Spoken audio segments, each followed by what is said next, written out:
All right, so we're continuing on. We're continuing on with this unit, and we are going to talk about the presidencies of Nixon and Ford.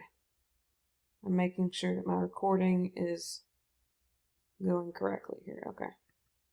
All right, so the first thing that we'll discuss is the election of 1968. So after Lyndon Johnson announces that he is not going to run for president again, remember that he is a Democrat. You now have the running mates of Eugene McCarthy versus Richard Nixon. Richard Nixon is a Republican. Nixon wins with a 43% popular vote and Electoral College by a landslide. So he wins the presidency of 1968. So in case you're trying to remember this in your head, all right, we go from Kennedy to Johnson to now Nixon. So keep in mind that during this time, the United States is still at war with Vietnam. All right, so the U.S. will start to slowly withdraw troops. This is also known as Vietnamization. South Vietnamese army starts to increase its fighting. You have anti-war protesters who wanted immediate withdrawal. In the spring of 1970, the United States bombs Cambodia. The Viet Cong had used the Ho Chi Minh Trail as a supply route from the south to the north and vice versa. And then we have peace with honor, okay? Many accuse Nixon of expanding war and not ending it like he had promised. If you see this to the left, this is a poster from 1972 calling out the president for Nixon's bombs kills people. So the My Lai massacre, this is in 1968. So there's no, I guess there's no way to excuse this at all. This was 1968. So basically what happens is the U.S. troops open fire on a village of women and children. Lieutenant William Colley Jr. gave the order to open fire. He was also found guilty of murder, but the ruling was overturned. The outrage spread across the United States because the public heard about this event and were outraged. Keep in mind, the United States, most of the people in the United States did not want the U.S. to be over in that area anyway. They didn't think the war was justified. So just this event in itself was kind of like, you know, we're done now. So as a result, protests increase. One of the things that you need to understand, see, this was during my dad's time, and he remembers all of this. There were protests started to increase on college campuses. So 1.5 million college students shut down 1,200 campuses around the country. Some of them even turned deadly. One of which is very unfortunate, on May 4th, Kent State University. Students burned down campus and an ROTC building and destroyed property. As a result, they actually sent in some of the National Guard to put down the protests. All right, so like I was saying, they actually sent in the National Guard to put down the protest. And let me show you a couple pictures here. So this was the Kent State shootings, May 4th, 1970, also known as the May 4th Massacre or the Kent State Massacre, where they killed 4 and wounded 9 unarmed Kent State University students in Kent, Ohio. And these are just some of the notable pictures from the event. This was actually printed all over news stories. This made national headlines. It also shows pictures again from the event. This is the National Guard coming in and basically just trying to put down the protests on campus. But I consider the killings of these students unjust. We have more pictures here. You can research this. Horrible time though. Okay. So we go back to the notes. All right. So we went over this. We also have May 14th at Jackson State in Mississippi. Students protested and 2 were killed. So this is just another example. And these were all protests for the end or the ending of the Vietnam War. So another thing that we need to discuss, we have the release of the Pentagon Papers. So the New York Times, is, you've probably heard of this, it's a nationwide national magazine, New York Times. So they publish what are known as the Pentagon Papers, which are top secret information. It includes the U.S. involvement in Vietnam. The public finds out that the government made war plans while Johnson said he would not send troops to Vietnam. So basically, the people find out that the United States was planning to go to war with Vietnam, even though they basically lied to the American people. The public opinion of the U.S. government and involvement in the war spiraled, so it was not good. People's opinion of the government at this point in time was not good. So we have then the Paris Peace Accords of 1973. This was January 27th, 1973. They made an agreement on ending the war and restoring peace in Vietnam. They determined that the 17th parallel would remain a political dividing boundary between the two zones. They also determined that the country would be reunified through peaceful measures. North Vietnam promised to not move military past the 17th parallel. And then Nixon he promised to respond with full force if they did.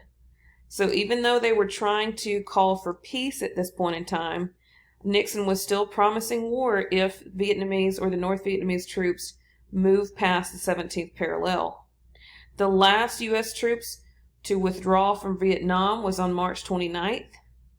The U.S. involvement was over, however, the war continued. So this is what I was discussing earlier. When the Vietnam veterans returned home, they were not welcomed, okay? They did not receive a warm welcome. The funny thing about all of this is the public at this point didn't think that the war was justified. They didn't think that the draft was necessary, which they had a draft. They also were angry that these soldiers were being sent over to war, but then they're mean to them when they come back. It's kind of hypocritical. The anti-war protesters saw them as killing innocents, but if you think about it, when you join the military, or if you're forced to join the military, you do what you're told, you know. Otherwise, you could get in trouble there. So, war supporters also saw them as losing the war. So it's like they couldn't win. They were looked at badly because they, were supposedly killing innocents. And then people also looked at them like it's your fault you lost the war. 15% of 3 million veterans experienced PTSD. And if you've not heard of that, it's post-traumatic stress disorder. It was something that they had not really understood back in the 70s. It really came about later on during the war in Afghanistan when we had soldiers returning home from war. But PTSD is a very serious condition. They had the exposure to Agent Orange. And if you remember, we looked at that earlier. Agent Orange is a chemical, and that chemical warfare, it leads to disease and cancer. So you also have some of these veterans returning home, who have now been exposed to these chemical weapons, and they also develop diseases and cancer. The veterans also began to abuse alcohol and drugs as a result of the PTSD and the trauma that they suffered while they were at war, and many of the veterans unfortunately committed suicide. Now, this is something that did not occur until the 80s, but in 1982, they have created what is known as the Vietnam War Memorial. And if you take a trip to Washington, D.C., you can actually see this. It honors those who fought in the war, and it contains the names of 58,000 American troops who were killed or went missing in action during the Vietnam War. All right, so we also have, the U.S. international policy. The draft was ended at this point, and we have the War Powers Act, which is passed on November 1973. The reason that the War Powers Act was passed, it limits the president's ability to initiate military action in other countries. Now, what you need to know, and we talk about this in my government class when you get to my seniors, the president does not have the power to send troops to war. That is actually the power of Congress. And we've talked about this previously when we entered World War II. Franklin Roosevelt had to present himself in front of Congress to ask the Congress if we could declare war on Japan. So the president, again, like I said, has to ask Congress to officially declare war. Now, what you don't know is that the president can actually use what is known as an executive order to send troops into other countries. And this is what has happened over the many years. During the Obama era, we actually had troops over in Libya, and we attacked parts of Libya. Also, right after September 11th, before we declared all-out war against Iraq and Afghanistan, President George W. Bush actually used executive orders to send troops directly over following terrorist attacks, which we'll get into also. So, like I said, the War Powers Act starts to limit the president's actions to send military troops in other countries. It requires the president to inform Congress within 48 hours of sending troops into a hostile environment without the declaration of war. Also, troops cannot remain in the environment for more than 40 days unless the Congress approves president's actions or declares war. Nixon, here's the funny part, Nixon, who is of course sitting president, vetoes the act. And keep in mind, the War Powers Act was actually drafted to stop Nixon from sending troops over into different areas. So the way this works, the president has the power to veto legislation that comes from Congress. However, Congress can overrule a veto with two-thirds majority in the House and the Senate, which is what they did. And so therefore we have the War Powers Act officially passed, and it bypassed the president. So we have what is known as triangular diplomacy. This is between the U.S., China, and the Soviet Union.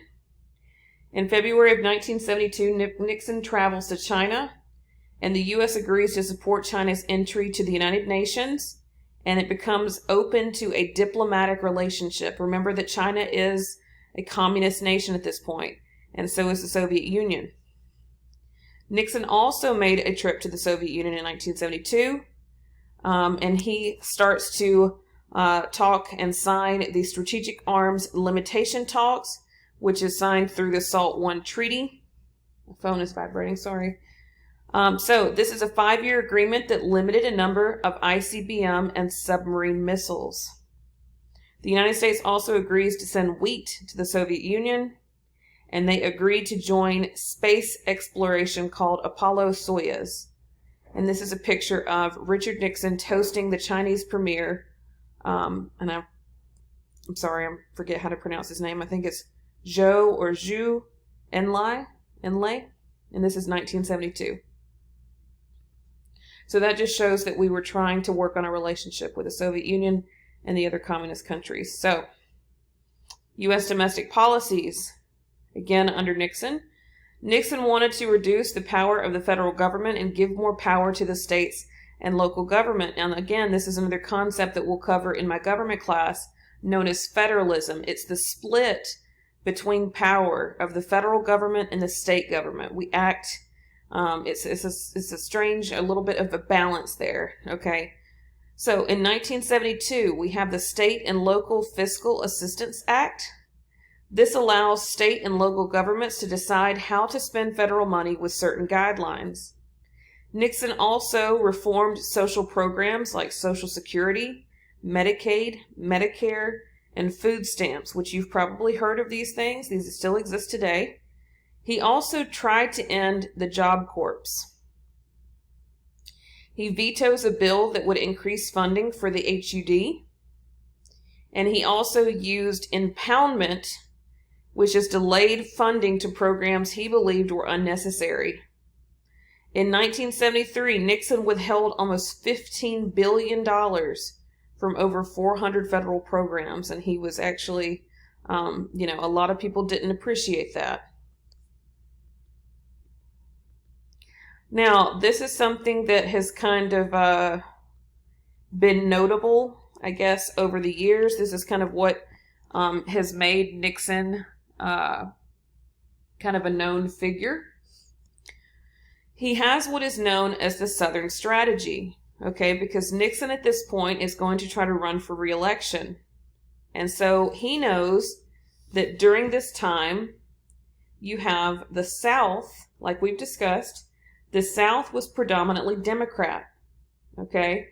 So he has this plan called the Southern Strategy because he's going to try to swing the Southern voters from Democrat to Republican to vote for him in the 1972 presidential election.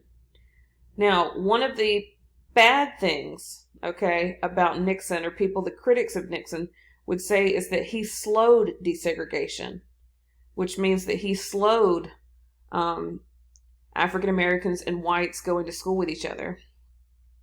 He also ordered the Department of Health, Education, and Welfare to delay segregation in schools in Mississippi and South Carolina in 1969.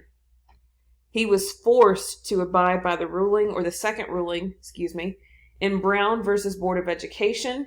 And if you remember, or actually we'll talk about that when we get into the Civil Rights unit next.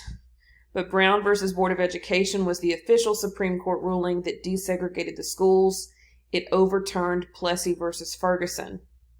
However, only 20% of children in the South attended desegregated schools in 1969. In 1972, there were 90% of the children in the South who attended desegregated schools.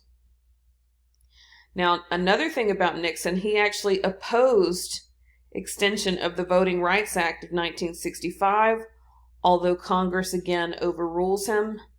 And he also opposes integration through busing. So this is one of those things.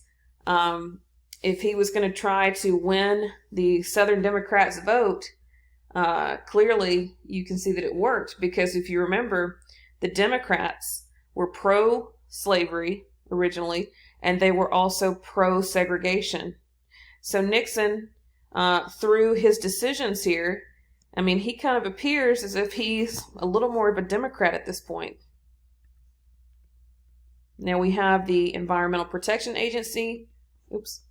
So the Environmental Protection Agency was passed in December 1970.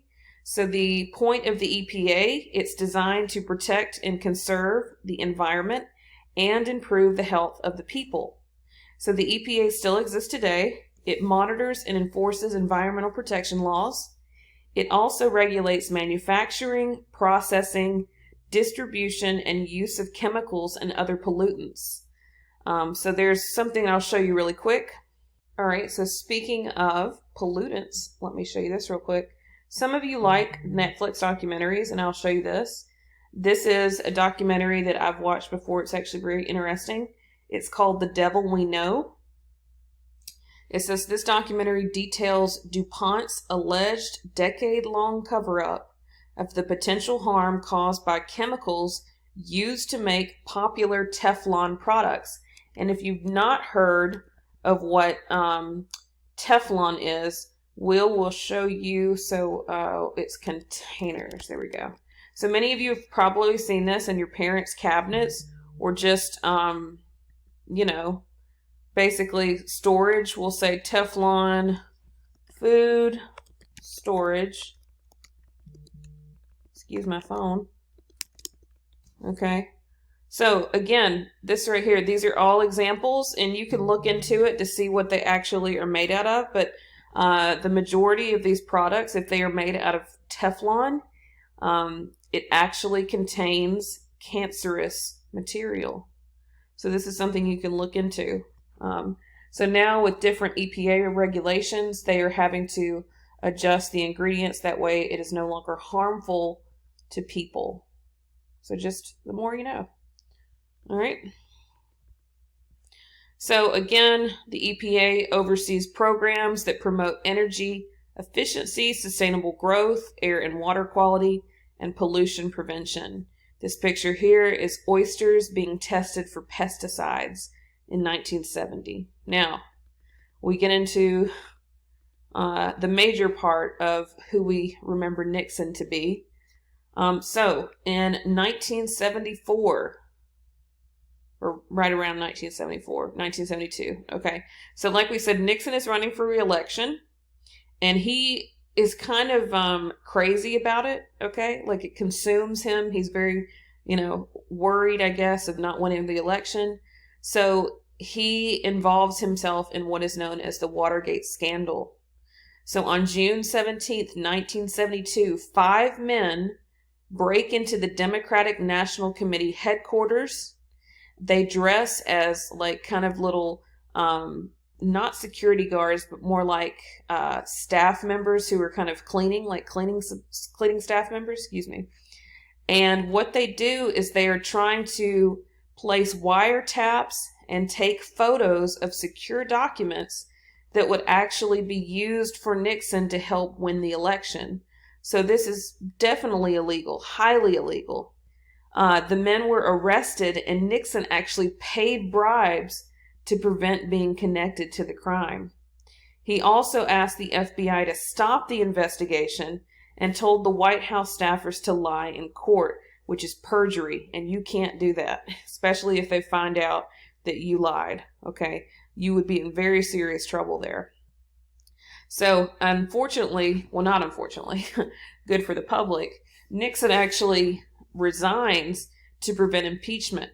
So the way impeachment works, and like I said, we'll talk about a lot of this in my government class, but the way impeachment works is that the House of Representatives will bring impeachment charges against the president or whoever they're trying to impeach. Typically, it's the president. So once they convict the president, once they accuse the president or charge him with impeachment, then the charges move on to the Senate. So even though a person is impeached does not mean that they are removed from office, because next they must stand trial in the Senate. If the Senate finds that person guilty, the president, then the president would be removed from office, and depending on his punishment, they would handle it. Okay. But for example, in Trump's impeachment, what was that? A couple years ago, they did find him, and they found him, they did impeach him technically, but the Senate found him not guilty. The same thing with Bill Clinton. He was impeached. However, they found him not guilty. Now, with Nixon, he would have been found guilty. There was clearly the evidence here. So he actually resigns from office and says, bye-bye, I'm leaving, okay? Because he knew that he would fully get impeached and removed. So, continuing on with Watergate. Now, the Nixon administration commanded the break-in, okay? He was the one that was officially in charge of it. Now, like I said, articles of impeachment were drawn up, but he avoided that, and he avoided, I guess, this kind of the stain on his reputation, because he officially resigns on August 8th, 1974. This is a picture of Nixon giving his resignation speech.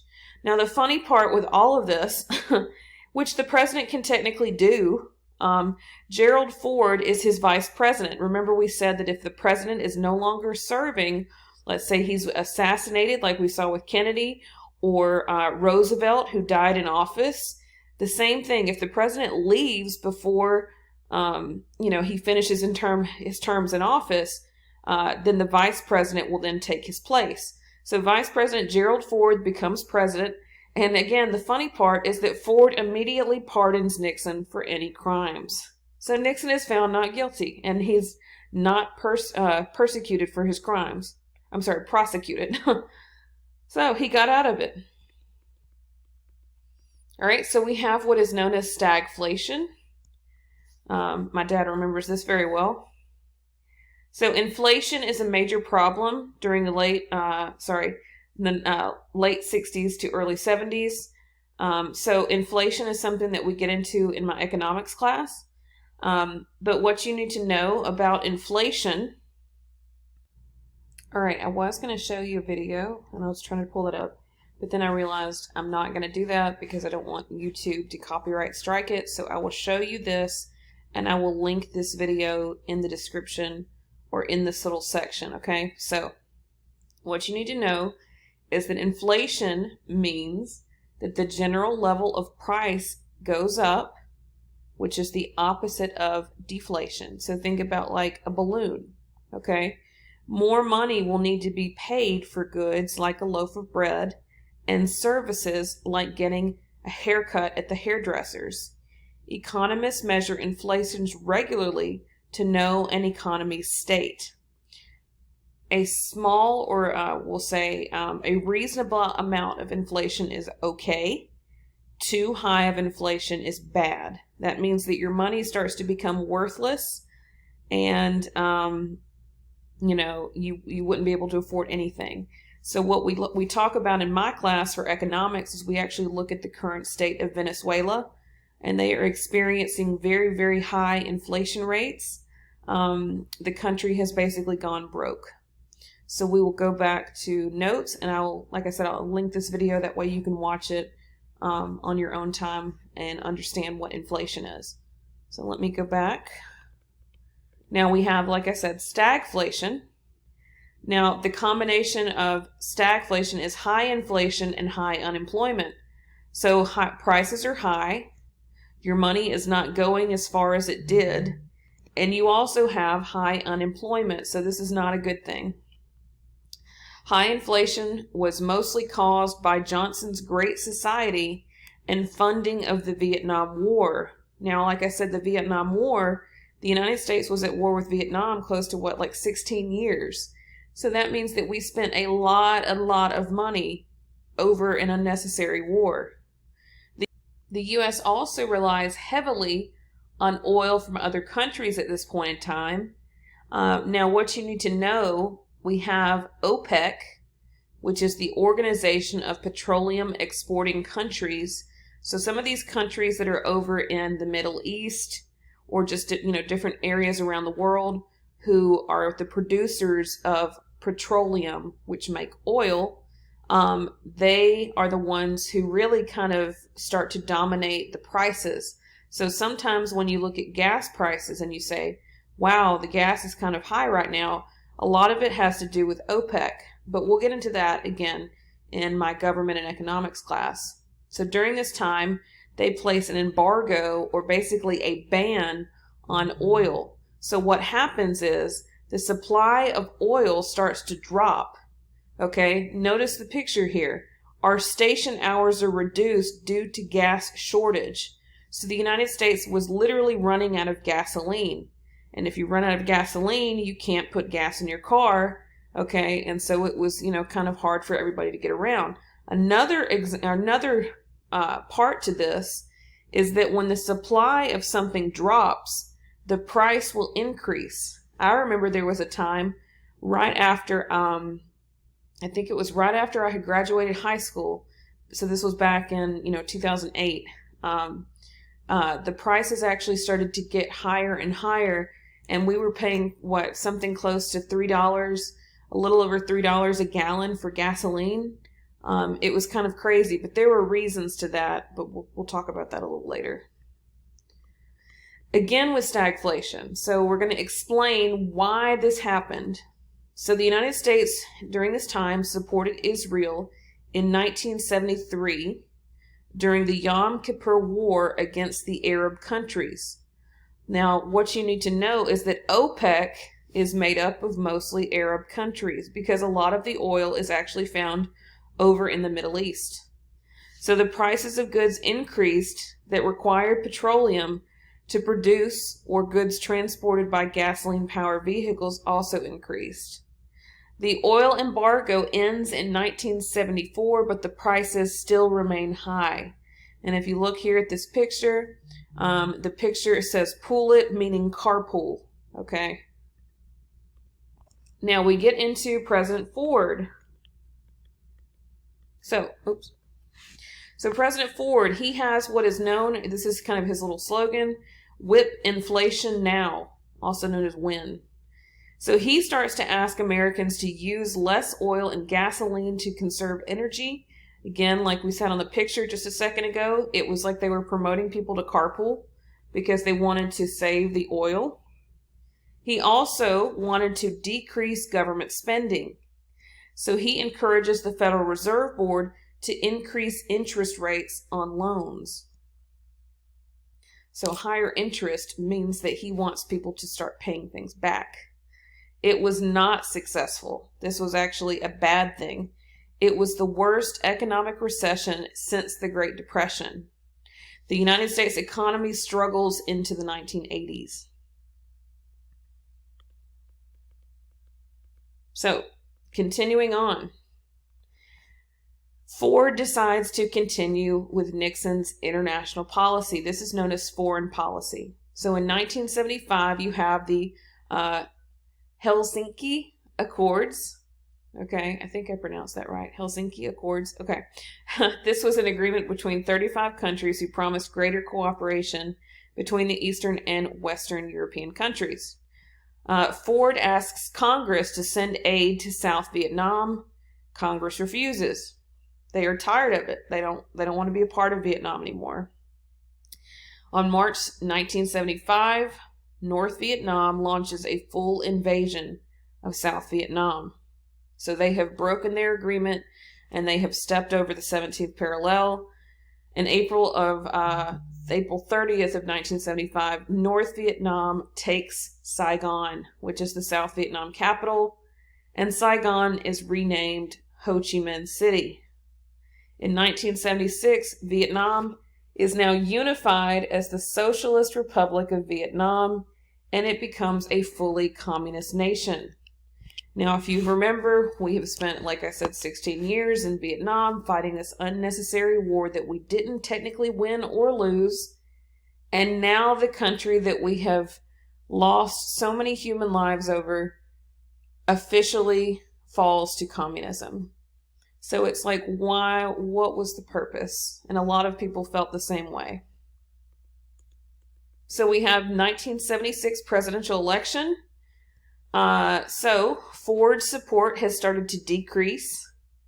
The economic problems and Nixon's pardon angers Americans because they were mad at Nixon for everything that he had done during his presidency with the Vietnam War and then the Watergate scandal. And they also blamed President Ford for the economic problems that we talked about with stagflation. So what happens is Jimmy Carter, who is a Democrat, who is actually a Southern man, beats Ford in the 1976 election. So if you notice, we have the blue represents the Democrats, which is true to this day now. So we have Democrat, which is Carter. We have Republican, which is Ford. And they actually also have Ronald Reagan, but he does not win, but he will win later. Okay, so we'll get into this in a little bit. So that is the end of these notes, and we will move on to the next section.